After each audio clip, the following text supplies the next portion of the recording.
L'événement contraire d'un événement A, on va le noter A bar. Donc A avec une petite barre dessus. L'événement contraire de A bar est composé de toutes les issues de oméga qui ne sont pas dans A. Quand je dis oméga, c'est bien le nom que l'on donne à l'univers. Je reprends mon exemple avec A obtenir un nombre pair.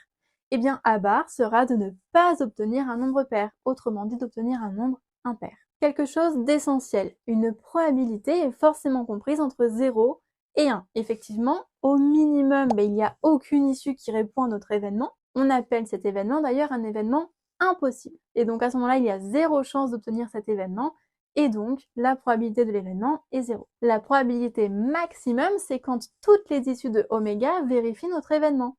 Donc imaginons il y a n issues, on aurait n sur n, et donc du coup on aurait toujours en fait 1. Quand toutes les issues vérifient notre événement, à ce moment-là, on a une probabilité de 1. Cet événement est appelé un événement certain. Donc finalement, probabilité minimum 0, probabilité maximum 1, et comme A et A bar, si on les ajoute ensemble, en fait, ça fait ce que l'on appelle une partition de oméga. Bon, grosso modo, si je prends A et si je prends A bar et que je les mets ensemble, j'obtiens toutes les issues possibles, vu que tout ce qui n'est pas dans A est dans A bar.